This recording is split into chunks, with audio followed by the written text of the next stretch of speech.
Welcome back, everybody. It's another episode of Touch by Horse. I'm your co-host, Chris Angel, and I'm here with your host today and the founder of Touch by Horse, Melissa Pierce. Welcome back, Melissa, to the show. Thank you. Good to see you again. It's great to see you again, too. I'm loving this series, by the way. Just if I started with everything that all the people we've been able to meet, your graduates of your program, such important work is happening in the world through the graduates of your program. Thank you. Incredible. Yeah. And each one is so different and so unique. They take the method they learned from me, but they apply it through their own background and their own. So it works out. I love that. We knew it would make a fun podcast series. Absolutely. Yeah. And it has been for sure. I think one of the things that keeps coming up for me as an interviewer, but also for people listening, is this word of Gestalt, right? And so like this, we've said it a lot and people have explained it, but I'd like to hear from you, like what is Gestalt? Right. Exactly. What the heck is it? Yeah. Really, it's a German word and it doesn't translate fully to English. So it loosely translates to wholeness, meaning W-H-O-L-E, wholeness or fullness. And the concept came from only if we know all of ourselves, our parts of ourselves, our habits, our damage, our background, our foreground, with that awareness can we really be emotionally healthy. So that's where the word translates to being really whole, a whole person. Yeah, I love that. That's amazing. Yeah. So you have, I mean, I should say you have a new book coming out called What the Heck is Gestalt? Right. I think the most common question that I'm asked, but definitely the most common question my graduates and my practitioners are asked is, what is Gestalt? So I decided about a year and a half ago to write, I thought what was going to be a textbook for my students, and instead realized that I had a better need and more of a demographic for the general public who become my practitioners' audience. Yeah. Smart, yeah. Clients, to really see what is it, how is it effective, what could they gain from it. So that's what I did with the book. Yeah, that's so good. It comes out in the fall. When does it come out? When is it scheduled to be released? We're recording this in July. Actually, my birthday's Saturday, so I'm kind of happy. Nice. Happy birthday. And the book is on pre-order now. We'll be able to fulfill the pre-orders in July, and then we'll have the book fully in stock in September 2019. September 2019. Perfect. I love that. That's so good. So what is it like? Why, in addition to writing it for your graduates and then their spheres of influence, the people they're helping, like why write the book? What did you cover in the book that was new based on previous things you've written? Exactly. So I went on a search of all the Gestalt books that are out there, all the books that are already on the market, people that had written them. Many of them were people I trained with when I was quite young or were my trainers. And I read the books and I liked the books okay, but 99% of them are written from a very intellectual aspect on it, almost like a professor writing a book for another professor, right? So they are very hard to read, very hard to integrate or to understand or to metabolize in any way. And what I didn't find out there was a book that said, here, person who has no advanced degree in psychology, here's a book that will explain what this is. So I think it's very accessible for anybody to read and really understand how it will benefit them personally. Yeah. And I also wove the horses into it because that's of course what I love, is doing the Gestalt work with the equine. Right. That's a good point of distinction. Like Gestalt, so much of what we've done in this show is talk about Gestalt alongside of horses, and yet those are not actually historically connected. Like Gestalt and horses have been a separate thing. Yeah, I connected them myself in the late 1980s, as I said in my first interview with you. Before that, nobody had. And so it's that combo is very new, relatively new on the field. Whereas Gestalt really comes from the 50s, the 1950s. And it was a rather edgy kind of radical movement in the 60s and 70s. So a lot of people that know Gestalt back then associated it with drugs and the hippies and Esalen and Est and a lot of pretty wild movements. But of course, it's grown up, as we've all grown up. All the hippies have grown into professionals today. So has Gestalt. Right. It's progressed. What did it look like then? Like if we just look at without the horse part yet, I want to come back to that. But if we just look at the work of Gestalt then and now, like what is the, because I get the definition as you explain it, but how does the work of it happen? Right. So normally when a person enters into some form of therapy, a lot of therapy is very intellectually based. You would tell me what you were thinking, and I would reply back and ask you questions, and people get a very clear understanding of what their challenges are or what their problems are and how they might deal with them better. Gestalt says, no, no, no, no. We're not going to diagnose. We're not looking for solutions. We're not looking to resolve something. Yeah. Really, mental emotional health is the better you understand yourself. So the more you understand who you are, how you operate, why you operate the way you operate, why you have reactions to things and responses to other things, the healthier you become. And the healthier you become, the more healthy people you'll attract, and so on. So it's a very experiential work. I tell my students when I'm teaching them to talk about something that happened. You do gain some insight. But to actually experience something is a whole different level of learning. You never forget it. Yeah, so Gestalt is a series of experiences that are created for people to actually either recreate something that was unfinished in their past, or to recreate how they handle something today, and learn a lot about themselves. And the more you learn about yourself, you don't tend to repeat the same mistakes again. There's growth. Absolutely. I remember going through a workshop that was similar to an S workshop. It was called the Landmark Forum back in early 2000s. And we were writing stories, and it was an experiential experience of like, what was the story we told ourselves, and being able to see the story as a story and not as my reality was super helpful to create separation. A big shift. Yeah. A shift, right. Yeah, definitely. And I love Landmark, and Landmark uses experiential learning, and people who remember an exercise like that, they may not remember what somebody said to them about it, or what the instructor or facilitator's point was they were making, but you'll never forget actually doing it. So Gestalt has a lot of those kinds of experiences for people. Got it. So I could ask you if you were sideways with your dad, I could say, Chris, talk about your dad. Tell me about things you'd love to say to him. So that's traditional, right? Yeah. Gestalt would actually have someone sit as your dad, and you would talk directly to that person. Got it. Yeah. Okay. An example of that. Yeah. And then sit in the chair as your dad. What would your dad reply to that? And so the experience of it moves things along. Yeah, that's beautiful. Sometimes parents are already off the planet, and so we can even do that work that is sort of retrofitted to bring it back. Somebody who's crossed over.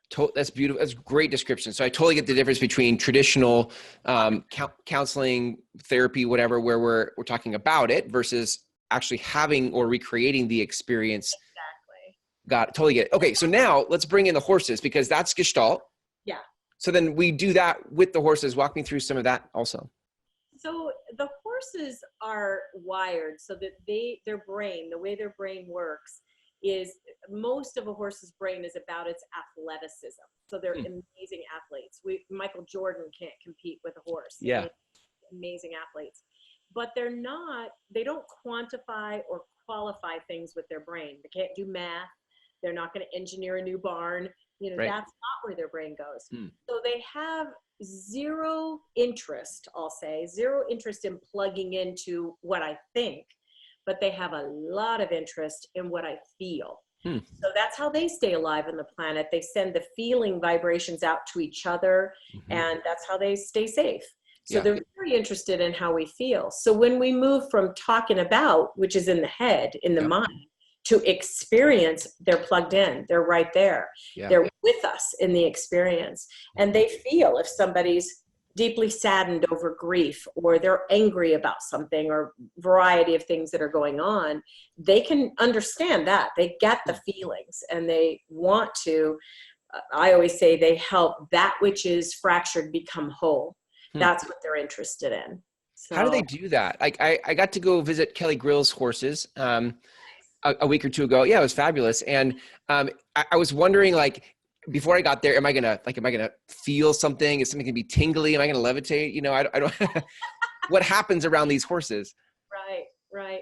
So I think all the horses, just like us, they have different abilities and different ways of doing the healing. I literally have a big gypsy vanner mare that she would make your whole body tingle. She aligns the part of her physical body with the part of yours standing next to you. Wow. And she's elevating the actual vibration and energy field in your body. So if your heart's heavy over something, maybe the loss of a dog or whatever it might be, she feels that and she'll line hers up and actually raise it. I've done it with tuning forks where she can hit a note and she starts out with the note that your body is, and you can hear her change the note, raise the note to a sharp. Wow. So really, she's a physical healer and just phenomenal with it. I have another little gypsy who I call her my equidetector. And so she's like a lie detector machine, but she's not saying whether you're lying in the way you and I would say, are you telling me a lie? It's whether you're lying to yourself. So she's listening for congruence. Do you think the same as your heart and same as your gut? Is this all in alignment? And is it your truth? So she's fun to watch, really fun. Because if you're saying your truth, she follows you. She's right on you. She's an inch from your back, just following you. The minute you think something that isn't true, she stops and she flips her head and gets pretty indignant. She won't join you if you're back in the truth. And people that don't believe this and they want a demo, I say, well, just, go in and think something that's true for you. And you go in and think, I love my children. And, she's right there. And they say, so Chris, put a lie in your head. So you think, I hate what I do for a living. I know you love it, Right. But she stopped. Well, that's not true. What are you talking about? So that's her way. We have some that pantomime things. They pantomime answers to me, which is the most fascinating of all. Yeah. And some of my horses have worked with me for, many, many years. And so they know that I know that they know that I know. Right. Yeah. They'll full on pantomime for people. I get this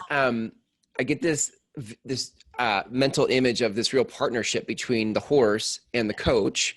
And I imagine not only as people come through your program to learn the gestalt of it all, but also learning the communication and how do you partner with your horse and understand their tells, not really tells. How do you, They are tells in a way. There are certain behaviors that a horse develops and the next horse does it differently. So they are kind of tells in that way. That's hers. Stop abruptly and flip her head and look at somebody. That's her thing about, they just lie to themselves. And I asked, what did you just think? Oh, well, I was just thinking this, And it's pretty fun. I have some that they'll lick the palms of anyone who's in the healing industry, but not of somebody who's not. So if somebody's a doctor, a dentist, a therapist, a massage, practitioner, anything like that just lick and lick and lick. But anybody who's not, they've got a different way of relating to them. They just stand politely, and that's not what that's about. So they all develop sort of their way of queuing up, what's there. Right. I think there's a lot of people interested in these types of healing. I think we're waking up. I think we're paying attention to the things that are incomplete inside of us. And so it's cool to see this type of work growing. And I think as we humans start to notice this kind of work, it feels good to know what's happening, because I think sometimes it feels so unexplainable that I love that you're actually describing not only the gestalt part, but the horse part. And we're just kind of moving into this next realm of what's happening here, which is so cool.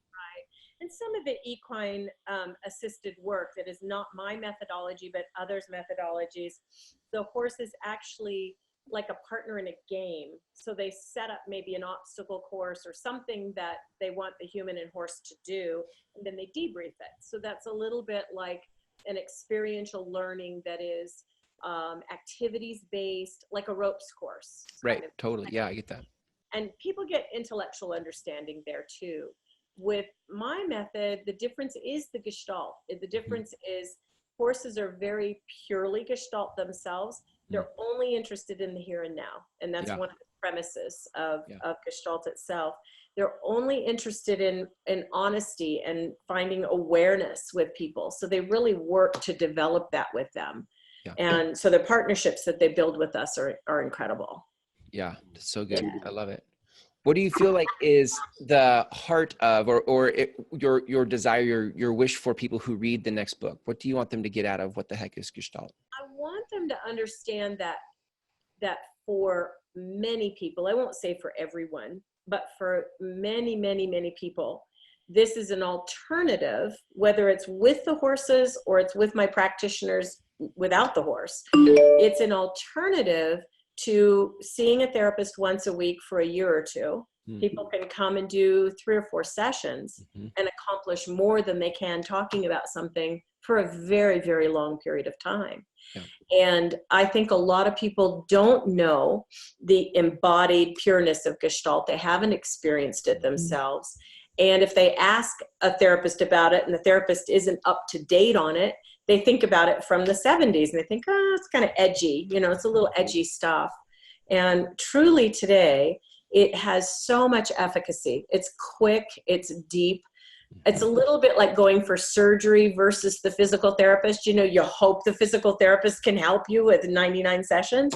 Yeah. And every once in a while the surgeon says, let me just get in there and cut that out and we're done. It's a little bit like that. You get in there, get it out, and it's done. It's especially effective with trauma.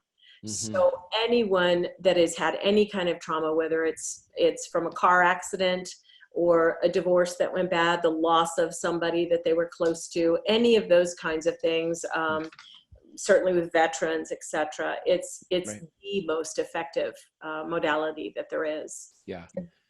I had this aha as I've been interviewing the people graduating from your program about part of how people will show up is that first time, really deep-seated, incomplete things that have happened in life. And then I think once, like you said, once that's kind of like cleaned out and made whole, then we go back and we live lives. And in those living of lives, there is this weight we just can pick up. So to your point about like having, weekly sessions for a year makes complete sense to me. If what we're after is staying in alignment with what we value, what we hold true. Right. I mean, to me, there is no reason people can't live a very peaceful life, peaceful inside, right? Yeah. Because it has to do with, are we reacting to things in life or are we responding? We have a reaction to things in life when there's a seed of it that is unfinished from our background. So when there's something from our background that didn't set well with us, it went in the subconscious, it went in the cells of the body, it stays with you. You know, if you needed to scream at some point when you were a 7-year-old kid and you didn't get a chance to, maybe you saw your mom mugged and her purse stolen and you wanted to scream as a 7-year-old, but you didn't get a chance to. Everything happened. That scream is still in there. That's a very minor example, but that scream's still in there. If we're able to address that fear, and that person may think, oh, that happened when I was 6, it's over, I don't even think about it. But today, as a 45-year-old, they still watch everybody, with a little paranoia and a little fear, and somebody comes near their wife's purse, they're standing up all ready to defend, That's a reaction. That's not a response. The response might be, hun, put your purse down here where, it's not up on the table. Okay. Right. But reaction would be like, oh, I'm going to fight the first guy that walks toward it, So that go back and we get that scream that's been held in the body. We release that scream, it's done. Yeah. Very peaceful example. We're talking about Center Against Sexual Assault, people that have been molested, incested. I mean, they've got large screams, right? Yeah, big time. Yeah. I just had a beautiful video done on my work that's going to be released on my website probably in the next week or so, that is just outstanding. And in the beginning of the interview that he did with me, they started the film with a beautiful film of our farm. And I say, we enter life with a scream, and it's a scream of joy. And it goes along a little bit. And I say, and then life happens. And that's where most of us are. We intend for a life of joy and stuff happens. Yeah. Wow. I feel like, and I don't want to overstate this, but I feel like a tool like Gestalt and beings like horses provide a bridge from where we're stuck to really where we want to go or where we want to be. Totally. And that's what I believe is they can see what's fractured in us and help us make it whole. Yeah. And do a beautiful job of it. And there's just so many behaviors that they use to do it. So it's really fun to see them. In Gestalt, we call it unfinished business. And you've probably heard that expression in life before. Sure. An unfinished business is that stuff that the body says is not finished. And we believe the body tells the truth. People that have aches and pains and they don't know why. And the doctor says, I don't know. Don't, it hurts when I do this, then don't do that, Right. So a lot of that can just be the body holding on to things that happened earlier in our life, in college. Or I worked with a man a little bit ago who had been laid off from a corporate job. He worked for 30 years, large corporation. They laid off 10 people. But the way they did it was they had the security team meet the 10 people when they came to work and got all their stuff because they didn't want things stolen off the internet. And I understand that, but it's also harsh. It's very difficult for people. He walked out. I felt like a criminal after I gave my life to that company, gave my best working years. So he had a lot about that. And 5 years later, he was still in pain, around that. Gave him an opportunity to express what he needed to express in a safe environment. And then went in with the horse, who did a deep honoring of who he was. And he walked out 1 million pounds lighter, and not holding on to that resentment of how they handled that. Well, I feel like this is important work in the world, that the more people engage with it, the more we all get to have that wholeness and get on with living our lives rather than living in a reaction to something in our past. And I think probably this book is a nice next step for that. Like if people are listening to this, they're curious or interested in this work with Gestalt and horses, what in the heck is Gestalt is probably a great place to start. It is. And I'm pretty... my editor sent the book back to me asking me to throw a lot of my personal experiences in the book. So they're in there too. Some of them are in there too. And how it worked for me and some explanations of it. But it's such a beautiful process and so effective. And that's what we want, is for people to take a look at it, read the book, take a look at it and say, I think that would work for me. Like I say, it won't work for everyone. Nothing does, right? There's nothing that works for 100% of people, but the majority can really benefit from cleaning up all of that that's in the background, for sure. Do you have the cover? I do. And this is the mock-up because I don't have the physical book yet. Yeah. But this horse actually sits in Wyoming. And so he's a paint. That's the breed of the horse. He's a paint, which is one of the horses I raised over the years. But this horse has an unusual marking. So we talk about background, foreground, or unfinished and stuff. You might see two human faces looking at each other in the red, set against white. And once that's pointed out, they don't go away. But until that's pointed out, a lot of people can't see it. And that's what our life is like. We don't know why we have the reaction that we have to something. We just know it irritates us. And that's because we don't see it. Once we see it, we deal with it, and then it's gone. So that's beautiful. That's actually the horse's markings? Yes, that's actually. I didn't know that. You did show that to me before we hit record, and I was like, wow, that's really cool. That's really smart. That horse in Wyoming, it was on a snowy day. Wow. That's actually his markings. No way. Because when I saw it, I was like, oh, wow, that's amazing. Yeah. But I just thought somebody illustrated it. No, that's actually him. He's a real That's sweet amazing. cow pony in Wyoming. Wow. So the book is not intellectual. It's written so that anyone can read it and really apply it to themselves and hold interest in it and know what they're going for. And I think a lot of the people who select my practitioners to go get an appointment with and to work with, or they come in to see me, it gives them some background. Like what is this and how does this work so well? So we're really thrilled with it. It comes out again in September 2019, but you can pre-order now. Yes? Order it now. I'm having one box flown to me it's an international print.